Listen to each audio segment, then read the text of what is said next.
All right. Spoiler review of Suicide Squad. What is going on, guys? And if you've just got back from watching Suicide Squad, we are talking Suicide Squad, or I am, waiting for my buddy to call so we could talk about Suicide Squad together. But boy, do we need to talk about Suicide Squad, and we really got to get into the detail of this film. Gotta take a breath. Let me take a breath a little bit. So, like my other review said, I did not love this film, but I liked this film. I thought it was a little bit better than Batman v Superman, yet there is still a lot of things that brings it down. Okay, it brings this film down where it could have been executed really better, and it actually could have been really, really fun and enjoyable movie. It could have been another Guardians of the Galaxy, but we didn't get that. And another thing is the fact that these critics, I know there's a lot of things going on out there on the internet. The critics hate this film. I think last time I checked, it was at 26% on Rotten Tomatoes. Critics did not enjoy the film. They praised Harley Quinn and the Joker in the film, but I really think the critics are just way too harsh on this film. I mean, I get what they're saying a little bit, but honestly, this film wasn't devastating. I think one critic said this was worse than Batman v Superman. And actually, a couple friends said that they liked Batman v Superman a little bit better. But honestly, I think this film is better than Batman v Superman. I think there's a lot of things to like about this film. I think there's a lot of cast of characters that really could have gelled a lot better than what I saw on the big screen. So let's start talking about Suicide Squad. Now, I want to remind everybody we're going to be doing a podcast on Saturday as well. Me and my buddy Super Nerd 81 talking about Suicide Squad and the DCU and just Justice League that's coming up, Wonder Woman that's coming up, and it is DC in trouble. But let's get into the spoilers. The Joker. This is what I did not like about the Joker. I didn't like the fact that they really just brought him in just because, it's like it's kind of like, no, it's not really like Barbara Gordon from The Killing Joke, but I felt like the Joker was just in it because he was his connection to Harley, and that's his, the way they had him and Harley and their love. I mean, he actually really, really loves her. Like, he really loves her. If you know any Batman lore, or I should say Joker and Harley lore, you should know that this relationship is supposed to be an abusive relationship. Now, I know that's not the way to go. But actually, there was kind of a couple chicks that got punched in the face in this film, so I'm surprised they didn't go that way anyway. But I'm not saying that's a good thing. That isn't a good thing when any woman's getting abused. But what I'm saying is this relationship is kind of an abusive relationship. Harley Quinn is in a abusive relationship, but later on down the line, she leaves Mr. J.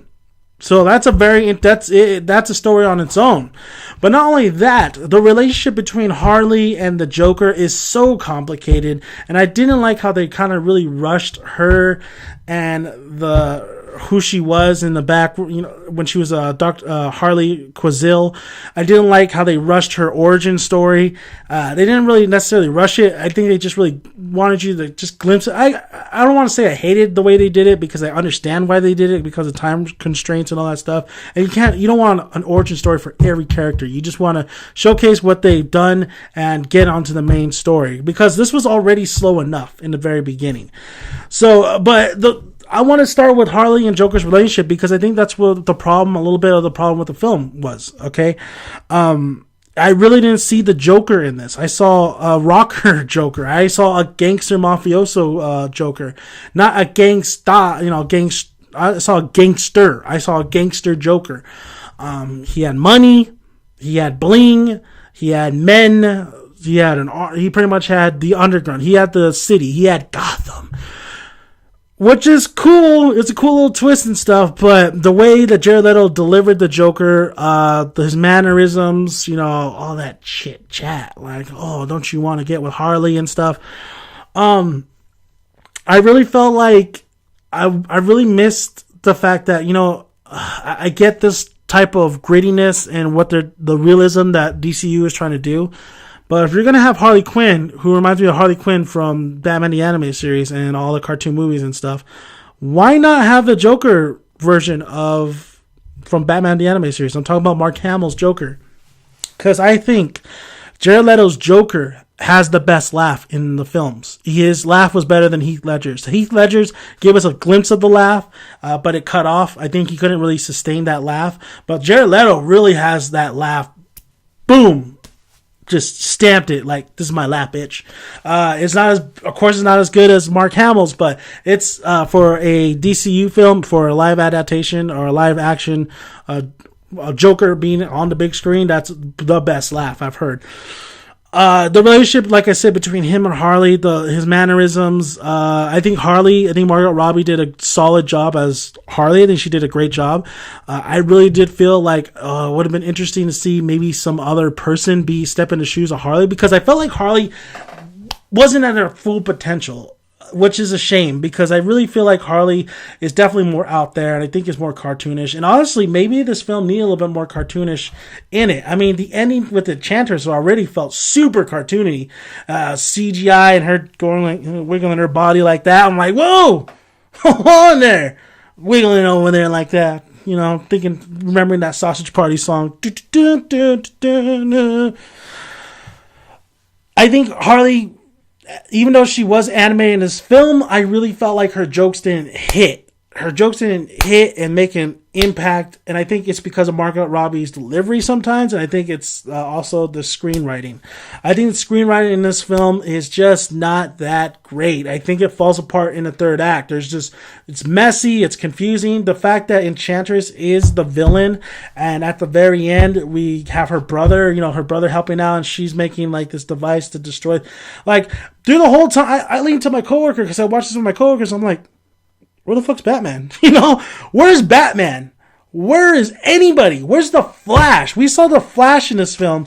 We saw the Flash capture Boomerang. Where's that motherfucker? We didn't need a clip from Batman v Superman of Superman's casket in this film. We get it. He's dead. Just show the shirt and just keep moving on, Amanda. I did like Viola Davis as Amanda Waller. I think she really is a solid choice for that role. She a bad bitch. Like, through the film, I was like, yeah, you get him. You get him. I think she's really cool. I really like her as a role. I think she's a better, especially when she shot all those guys and they went to go grab her. Like, she's like, oh, these motherfuckers need to go. I'm the captain now. Like, I really thought she was awesome. I really thought she was a good choice for Amanda Waller.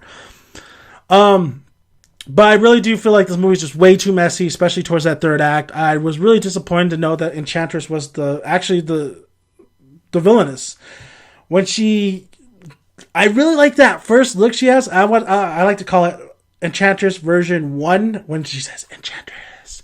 Like, I really like that. I really like that look. I really liked the way she looked. I liked her powers. I didn't like the second look with her hair up and the big old like Aztec thing look she was going. I did not like that at all. No. I just didn't like it. I didn't like it. I didn't like that style. What was very interesting in this film was the very beginning, when I saw a lot of colors. The flashbacks and the editing was very, I don't know if I liked it or I didn't. I was watching it when I was like it's kind of cool, but I think they were really just kind of, it was quick scenes, like it was quick cuts, especially for the origins of Harley and the Joker. That was the main, going back to Harley and the Joker, the main thing I didn't really like too was the fact that we get Harley and the Joker, we get their flashback scene, but man, is that super quick. Like, it's cut quick. It's like, just really, it doesn't flow right to me. It doesn't really, I can't really take it all in. It's like, it's really quick with these two together. And I'm like, finally the Joker and Harley on the big screen. But it's like, oh, there goes Joker and Harley on the big screen. I did like the appearance of Ben Affleck's Batman. I liked the Deadshot thing. I'm glad they didn't go, I know they went the route of Deadshot not being a full-on villain. I mean, he has a kid and all that stuff. They didn't really make him like a douchebag, honestly. He did have somewhat of a heart. I mean, he's kind of a douchebag, but they made him somewhat have a heart. I did like the fact that, Batman came and like his daughter's like, oh, no, Dad, put the cookie down. And then, Will Smith put the cookie down, and then Batman took him in. I like that. I like the fact that, Batman was there and took in Deadshot, and he didn't. It's interesting that Batman isn't killing people now. It's interesting that he's just taking them in, and I'm just like waiting for a solo Batman movie where he kind of explains like, yeah, Alfred, I killed people in the day, but I'm back to my old ways.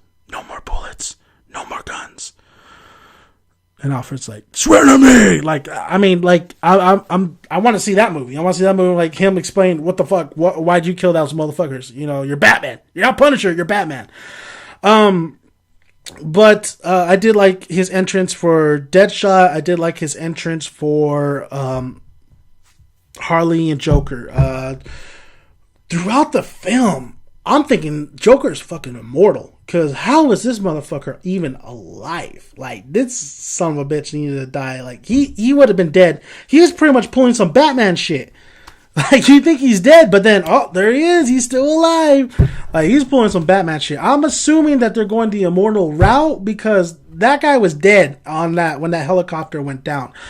That was just so interesting, though, too, when he does grab Harley and, you know, he's kissing Harley. I'm just like, dude, that's not the Joker. Like, I'm not used to the Joker really loving Harley that much. You got to understand, going back to, again, Harley and Joker, just like Batman and Superman, I feel like they kind of missed the point of why there's Batman versus Superman, just like why there's Harley and the Joker. It's not because they're in love. It's because it's a one-sided love, and Joker may have the teeniest, tiniest, soup like black hole, but a speck right there of love for Harley. That's it. Like, Joker uses Harley for his gains. He abuses Harley when he wants to abuse her. Of course, that's why we all root for Harley to get rid of kick Mr. J out. He just schemes. He makes Harley do his dirty work. I mean, he kind of treats her like a dog. It's a one-sided love, but the thing is, Harley keeps doing it, and she's actually smart enough to beat the bats, not Joker. Like, one episode in Batman the Animated Series, she actually captures the bats, and it wasn't the Joker. It was Harley Quinn, and Joker got pissed about that. That's the kind of relationship they have. So watching them lovey-dovey, watching Joker, the origin of him pushing Harley, and then her becoming, going into that acid, him... you did see a little hesitation, like, I love this bitch. And then he goes after and kisses her. Like, it's just very odd to me. And maybe I have to get used to it, but I think it would have been a different and a more interesting story if it was a one-sided love. I don't think you don't need the abuse there, because actually there wasn't as much abuse in the animated series as there was. You just knew it was there. You just kind of like, yeah, Joker's really dick to Harley. I mean, it's there, but it's not all on, what's my name? Not that. I mean, and it's going to be interesting too, because I thought going into this film, Harley wasn't with Joker, Mr. J. I thought Joker was wanted Harley back, but Harley's done with him. And that would have been a more interesting story, because I think we already know you could have had that quick little, you could have had the quick background of Harley, but Joker wasn't there. Joker wasn't there when Batman pulled Harley out. So you think Harley would be pissed at that fact. And you see her a couple times, especially with Deadshot, thinking about the Joker and stuff. But then, like, she's really in love with this guy, but he loves her back. I think it would have been definitely, like Assault on Arkham, better if the fact that she wasn't with him, and then, oh shit, Mr. J, and then she kind of wants to try to kill Mr. J. That's why he could have been a great, like, secondary villain, but he wasn't. So I think they really missed the mark. I'm not saying it makes it sound like I'm like pro-abusing Harley. No, that's not the case. I'm just saying that a lot of things set up for Harley to leave the Joker for this thing right between them. So when they do reunite and they're both, Harley starts hating Mr. J and they kind of reunite, or they come across each other, it's hatred. And it's like that bad relationship you had in a day, you broke up, you found somebody else, but then one day you go to the movies and oh shit, like, you don't know what's going to happen. Like, it's awkward. That's what you want in this type of relationship. You want awkwardness. You want something like you don't know what's going to happen. So I feel like they missed the ball on that. So when Joker saved her, I was just waiting for that moment. Like, how are you going to screw her over? How are you going to screw her over? Well, what's going to happen? Like, you have a hidden agenda, don't you? But no, it's just, he just loves her. And I felt like that's kind of a mistake. I think that doesn't make the story any less interesting, but not really bringing anything else to the table. I'm really missing kind of like why Harley and the Joker. A lot of people think they're in love, but they're not. They're not in love. They're not in love. The Joker has a little affection, and it was kind of crazy how they kind of showcased the Joker that he might be into guys too. Just saying, he might be into guys, and then he loves Harley because you don't know about Joker's sexuality. That's been the debate over the years about Joker's sexuality and his affection towards Batman, but that's another topic another day. So that was one of the main issues I had with Suicide Squad was the fact that I didn't necessarily, I can roll with it. It was something different. That was different, just like seeing the Joker really love Harley. Something I really have to kind of get used to if I want to continue watching these DCU films, but it was interesting. It was very, very interesting, the fact that Joker is indeed in love with Harley. Deadshot, I was glad that there was no Deadshot Harley romance. I didn't need that, honestly. They were definitely the vocal points of the squad. Like I said in my last review, a lot of the squad members they don't balance out. It's a Will Smith show. And that was the problem. Will Smith really took over this movie, especially when he had so many conversations with Rick Flag. He's the dead shot. He never misses. And it was just really felt like a lot of scenes were just consisting of Will Smith. I'm like, there's Killer Croc. There's El Diablo. There's Boomerang. Boomerang's barely in this film. And Super Nerd 81 we watched Assault on Arkham, and I think he's going to be real upset when he watches this, is the fact that the rivalry between Boomerang and Deadshot isn't there. And it actually would have probably propelled that movie a little bit better. I would have loved to seen that rivalry between Boomerang and Deadshot instead of Rick Flag and Deadshot, because it wasn't going through. There wasn't no chemistry there. And I think Boomerang was such an energetic kind of character in this film, which I kind of like. Jai Courtney's best performance, in my opinion. He actually carried himself really well. And I kind of wish Boomerang was a little bit more in this. I think he was a more funnier kind of character. The jokes, again, did not hit as well as I thought they were going to. I think they could have hit a lot harder and better. Get it? Katana showing up, helping. I thought Katana was in the Suicide Squad, but she was actually helping Rick Flag. And then, I thought that was an interesting story. Her husband's soul is in her sword, but we didn't see any of it. Also, problem was the trailer really showcased a lot of the highlighted moments, and you're just like, damn, I wish I would have saw those trailers. I wish I would have just saw it in the film. So the trailer ruined a little bit of the film to me. Some of the song choices were good. They were really good. The soundtrack's really great. They went the Guardians of the Galaxy route, of course, and I think it worked for this type of crew. It's a shame to keep going on about Suicide Squad. What else can I really talk about? The fact that the CGI wasn't that great, but the CGI shouldn't have been really involved. You could have a more simpler story if you just do not have Enchantress as the villainess. Or her brother. And her brother looked kind of too CGI, and like the face molded with that big old body. It was weird. Like, it was very weird. And Enchantress was like, I felt like that was a bad choice. I felt like they should have got another villain in there. The fact that there's no superheroes helping out, very interesting. It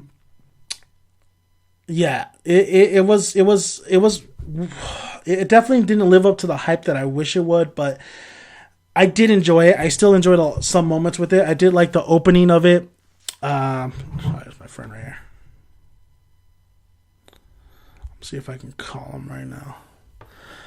I did like the opening credits. I did like the funky craziness to the characters. I thought it would have been cool with Killer Croc getting captured by Batman, especially Killer Croc on underwater and stuff. That would have been really awesome.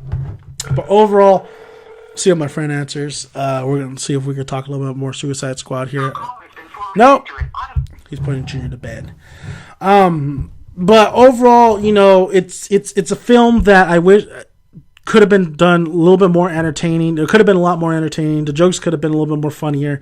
The characters could have had a little bit more chemistry and screen time with each other, because I felt like it was Rick Flag, Will Smith. It wasn't Suicide Squad. It was Rick Flag, his army with the Suicide Squad, but mostly, Oh, and then the little minions. I didn't like the little minions at all, and their look. It was just so blah to me. The way they, I mean, you could have gave them like, you know, faces or something, or at least make them zombies or something like that. That was just, it looked like there was just gravel on their face or something like that, or hamburger meat. So I didn't really like that look. Some of the designs weren't that great. I did love the homages, like especially with the Harley Quinn in the Jester outfit dancing with Joker. That was a cool visual. I thought, it's Will Smith really took over this damn movie. Oh, El Diablo. I really did think El Diablo was pretty awesome. I thought El Diablo's backstory about him, I knew he killed his family and his kids on accident. But overall, him at the very end sacrificing himself and turning into this big ass fire monster, which I didn't see coming at all, really sucks. El Diablo's dead, because I really like that character and I didn't think he needed to die. I think we all knew Slipknot was gonna die. I mean, that dude, you know, chicken wing, you know, from Joe Dirt, you knew that motherfucker was gonna die. And you didn't see him anywhere near those trailers. So I mean, what really just Rick Flag, he wasn't too big or important of a character to have that much screen time. I think you could have shared a lot of that screen time to the characters, but then again, Will Smith's screen time could have been shared too. The action sequences didn't really hit as much as I wanted it to. It was there, you know, was entertained by some of it, especially with Harley Quinn, with the bat, Killer Croc just slamming people, mofos. El Diablo doing his fire thing, but I would have loved that. Oh, he didn't do that. A lot of the scenes in the trailer wasn't in here, like the what do you having? Water. Oh, good choice. Like, I would have loved to see that on the big screen, even though I already saw it on the trailer. So I think the problem with this film too was I've heard that there was a lot of edits. There's a lot of tone downs. I mean, wouldn't it have been better if it was stretched out to a rated R movie? In the beginning, yeah. If they knew what they wanted, like a rated R movie from the very get-go, I think this would have been a better film. But if they had scenes here and there that just barely made it to a rated R and it was like a director's cut, then no. I think if we do get a director's cut, I don't think it's going to save this film. I don't want to say save this film, because I did like the film. I'm not saying this was a horrible film. I'm not saying this is DC's failure. It's a failure for the fact that, you know, it was hyped up and it didn't live up to the hype. It was like Manny Pacquiao versus Floyd Mayweather. You knew exactly you knew what probably was going to happen, but you never knew, and you're still excited. And then when you actually watch the fight, you're like, I knew this was going to happen.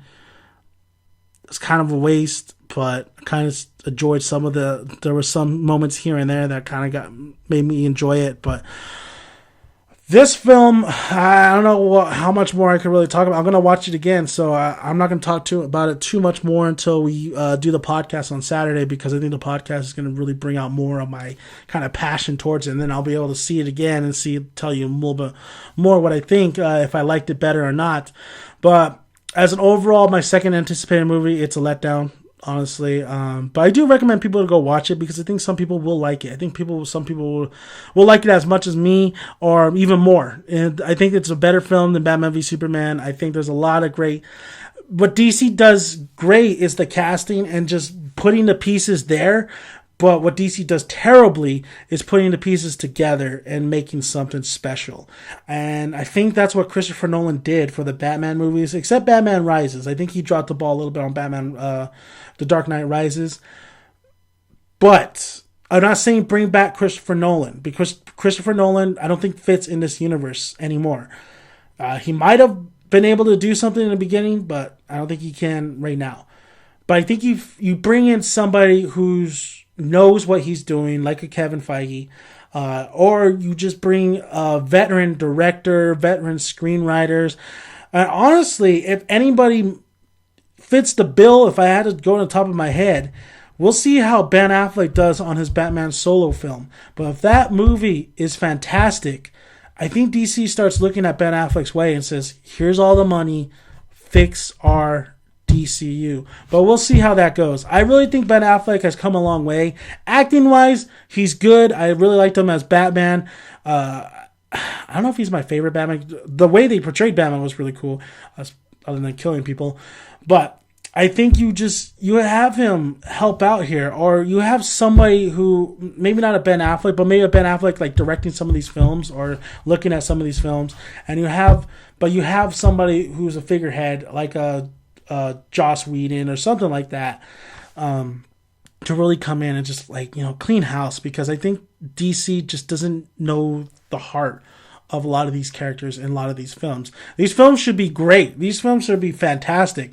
They have everything they need. They have all the tools. They have all the tools, all the actors, all the sets, everything they need to make this film fantastic. But I think the studio just really bugs the shit out of some of these directors. Doesn't give them the freedom like Marvel does. It sucks comparing it to Marvel, but that's where we're at. Until DC is just able to get away from Marvel, that's what we're always going to compare it to. And it sucks to say, but maybe DC needs to start doing what Marvel does. Because a lot of the things they're doing is not working. It's starting to look like Sony and their Spider-Man. So, I did not hate the film. I liked the film. I really did like the film. But I'm disappointed in the fact that this film should just been a lot better. Thank you guys for listening. I'm Dan, Megan Dad's son. Subscribe to my channel. Like the video if you like it, and comment below to hear your guys' thoughts. Look for the podcast, Just Saying Podcast, on Saturday, where we talk Suicide Squad and the DCU and future movies, Wonder Woman, Justice League, Flash, all that stuff, even TV shows if we have time. I'm done. So grab a seat, make sure you got some good popcorn to eat. See you at the cinema, guys. Bye.